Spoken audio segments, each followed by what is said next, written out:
ഇന്നത്തെ ഗോസ്പൽ ആരംഭിക്കുന്നത് ഇങ്ങനെയാണ്. അനേകം യഹൂദർ മാർത്തയെയും മറിയത്തെയും അവരുടെ സഹോദരനെ പ്രതി ആശ്വസിപ്പിക്കാൻ വന്നിരുന്നു. അനേകം യഹൂദർ.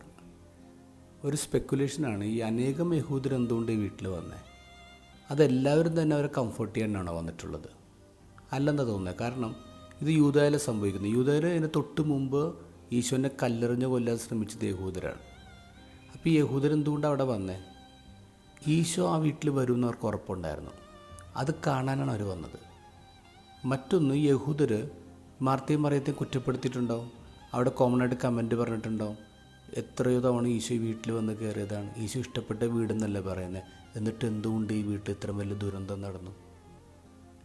അത് മാർത്തയും മേരിയും കേട്ടിട്ടുണ്ടോ ഈ കമൻറ്റ്? അതുകൊണ്ടാണ് ഈശോനെ കണ്ടപ്പോൾ ഏറ്റവും ആദ്യം മാർത്ത പറയുന്നത്, നീ ഇവിടെ ഉണ്ടായിരുന്നെങ്കിൽ എൻ്റെ സഹോദരൻ മരിക്കില്ലായിരുന്നു. മേരിയും ഈശോനെ കാണുമ്പോൾ പറയുന്ന അതേ ഡയലോഗ് തന്നെയാണ്, നീ ഇവിടെ ഉണ്ടായിരുന്നെങ്കിൽ എൻ്റെ സഹോദരൻ മരിക്കില്ലായിരുന്നു. ഇത് സങ്കടത്തെക്കാൾ കൂടുതലൊരു കുറ്റപ്പെടുത്തില്ല. നീ ഇവിടെ വന്നിട്ടും നീ ഇവിടെ ഉണ്ടായിട്ടും നീ ഞങ്ങളുടെ വീട്ടിൽ ഇത്ര ഇഷ്ടപ്പെട്ടിട്ടും ഞങ്ങളുടെ വീട്ടിലൊരു ദുരന്തം നടന്നില്ലേ? ഞങ്ങളുടെ വീട്ടിലൊരു മരണം നടന്നില്ലേ? അവിടെ ഈശോ എന്താ ചെയ്തേ? നിൻ്റെ സഹോദരൻ ഉയർക്കും എന്ന് പറഞ്ഞേ. എന്നിട്ട് കല്ലറയ്ക്ക് മുമ്പിൽ നിന്നുകൊണ്ട് ഈശോ കരയാണ്.